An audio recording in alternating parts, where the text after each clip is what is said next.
Во името на Отецот и Синот и Светиот Дух. Амин. Почитувани браќа и сестри, подготвувајќи се за прославата на големиот празник Раѓање Христово Божик, сакам да проговорам за значењето на празникот, но и за тоа како правилно да го прославиме овој голем настан. Во Евангелието според Матеј запишано е како Господ Христос ги повика првите апостоли во апостолска служба. Таму се вели: одејќи покрај Галилејското езеро, виде двајца рибари кои ги чистеа мрежите. Тие беа двајцата браќа Симон, подоста наречен Петар, и брат му Андреј. Исус им рече: појдете по мене и јас ќе ве направам ловци на луѓе. Тие веднаш ги оставија мрежите и тргнаа по него. Одејќи понатаму видоа други двајца браќа Јаков Заведеев и брат му Јован во кораб заедно со татко им Заведеј. И тие веднаш се одзваа на Христовиот повик, ги оставија мрежите и татко им и тргнаа по Христа. Треба да се каже дека овие луѓе не го сретнале Христа тогаш за прв пат. Претходно тие, како и мнозина, со воодушевување ги слушале проповедите на свети Јован Крстител, кој, покрај другото, им велел на луѓето дека после него ќе дојде човек посилен од него. И кога свети Јован крштевал на реката Јордан, пристапил Исус да биде и он крстен. Тогаш свети Јован извикал: еве го јагнето Божјо. Меѓу мноштво луѓе биле и спомнатите апостоли. Оттаму, знаејќи го Христа без размислување, тргнале по него. Освен тоа, при средбата на реката Јордан, свети апостол Андреј го прашал Христа: каде живееш? Христос му одговорил: дојди и види. Свети апостол Андреј отишол и со Христа поминал извесно време.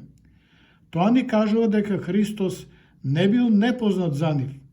Кога пак се вратил ке брат му Симона, му рече: го најдов Месијата. Почитувани, пред започнување на секоја работа или некој важен подвиг во животот, ние имаме одредена цел зошто тоа го правиме. Знаејќи ја целта или мотивот, низ целиот процес настојуваме да дојдеме до незиниот завршеток и остварување на поставениот мотив. Ако е тоа така со нас, тогаш ќе прашаме која им била целта и кој им бил мотивот на апостолите кои што без размислување оставиле се и тргнале по Христа. Најпрво ќе кажеме дека мотивот не им бил од материјален карактер, демек ќе станат богати, туку да го сретнат Месијата за кој претходно им зборувал свети Јован Крстител. Па така и ние, бидејќи се наоѓаме пред навечерието на големиот празник Раѓање Христово Божик, убаво е да се запрашаме која е нашата цел или мотив за прославување на овој голем настан, кој слободно ќе кажеме има вселенско значење. Велиме вселенско значење затоа што Христос со неговата проповед и чудата што ги правил го преобразил целото човештво. Но затоа неопходно е да се запрашаме како ние ќе го прославиме доаѓањето Христово на земјата. Христос пред повеќе од 2000 години се роди како човек, како дете во градот Витлеем во Јудеја. Денес градот Витлеем спаѓа во палестинскиот дел на Израил. И уште што треба ние како христијани да направиме достојно да го прославиме овој празник? Како треба да се подготвиме за средба од највисоко ниво, средба со Богочовекот Христос? Оти, ако ние во секојдневниот живот правиме посебни подготовки за средба со некои позначени личности од општествениот живот, тогаш сигурно е дека треба да направиме посебни подготовки за средба со Бога. Во контекст на ова Светата Црква најпрво определила подготвителен период од 40-дневен пост. Зошто пост? Затоа што постот е момент за вежбање на трпението и смирението. Подготовката за празникот Божик е време на исчекување, време на засилена молитва пропратена со стрпливост. Тоа е време на молчење, на смирение и на слушување во смисла кога ќе дојде Христос, кога ќе дојде моментот на средбата со Месијата внатре во мене. Ако сме во текст со овој настан, со постот, ќе забележиме дека и молитвите на богослуженијата во овој период се разликуваат од секојдневните свети богослужби. Но тоа ќе го приметиме доколку сме постојани во молитвата. Воспротивно, ако сме нестрпливи за време на молитва и не сакаме целосно да се оддадеме на богослужбата од почетокот до завршувањето, тогаш нема да има средба со Христа. За жал, тоа денес често се случува. Откако духовно сме се подготвиле, исповедали и причестиле, пристапуваме кон прославата на празникот Божик. Но како? Преку целосно оддавање на Христа, Спасителот, и тоа значи ширум да ги отвориме вратите на нашите срца и да дозволиме Он да се роди внатре во нас. Оти Христос може и многу пати да се роди во Витлеемската пештира, но ако не се роди внатре во нас, тогаш безцелно и безсмислено е и промашено ни е празнувањето на Божик. Христос дојде на земјата заради нас и нашето спасение, се вели во символот на верата член 3. Како што Христос шукна на вратите на срцата на апостолите покрај Галилејското езеро, така Он и денес чука на вратите на нашите срца. Но од нас зависи дали ќе му дозволиме да влезе или нема да го примиме. Празникот на Христовото рождество е празник на славење на Бога, празник на мирот и на добрата волја. Он се роди на земјата да донесе мир меѓу сите созданија. Зошто го нарекуваме празник на мирот? За кој и каков мир станува збор? Најпрво внатрешниот душевен мир, а потоа мир со луѓето и со Бога. Ако немаме душевен мир во себе, и ако живееме во гнев и непријателство со ближните, тогаш не можеме да имаме мир ниту со Бога. Оти мирот е мајка на сите добрини, темел на секоја радост и извор на секаков успех. А ние ќе се покажеме како вистински христијани и миротворци само ако мирот Божи владее во срцата наши и доколку градиме и го чуваме мирот и во себе и околу нас. Таму каде што нема вистински мир со Бога, таму нема ни мир, ни добра волја меѓу луѓето.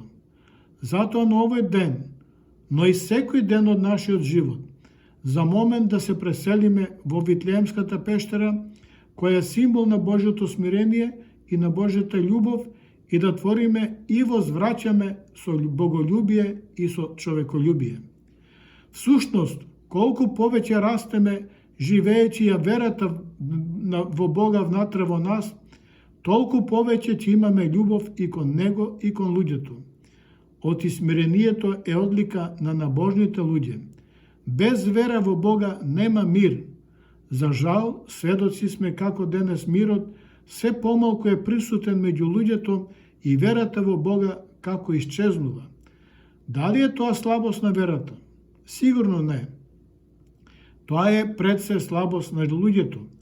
Живеејќи динамичен живот и алчност за поголемо богатство, верата не ни е во прв план и се помалку станува наше убедување. Денес таа е сведена на обична традиција.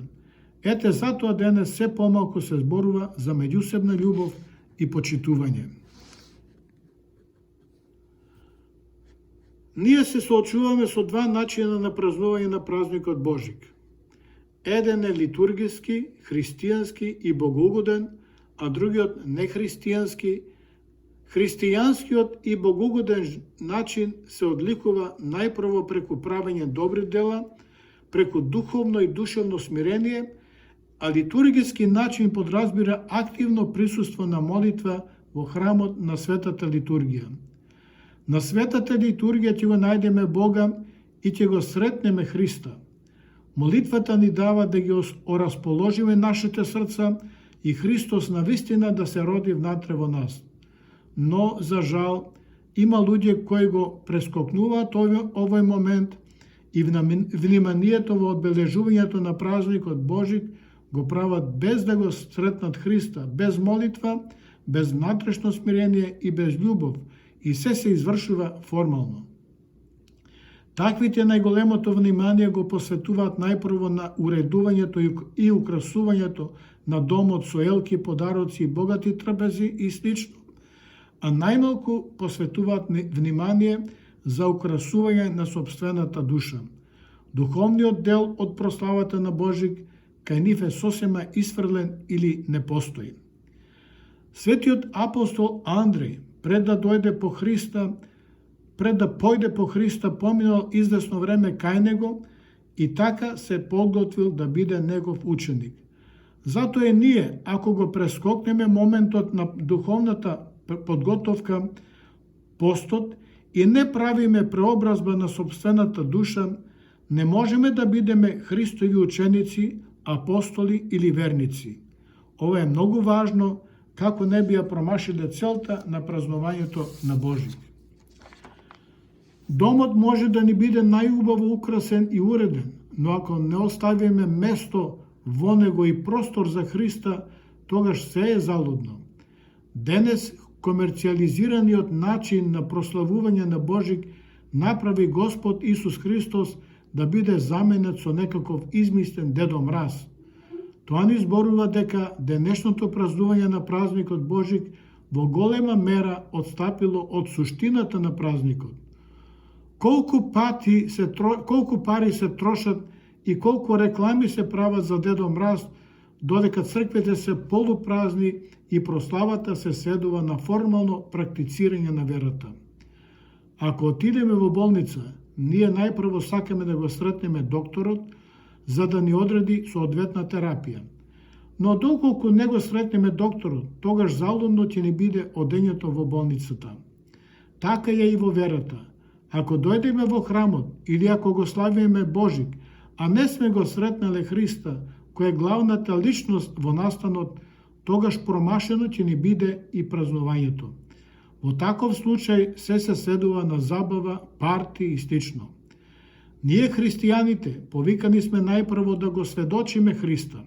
Затоа, драги мои, неопходно е да се одвратиме од погрешниот начин и мотив на празнување на рождеството Христово Божик. Празнувањето нека ни биде богоугодно и литургиски, а не во домашните богати трпези, убавите музики и ора и слично.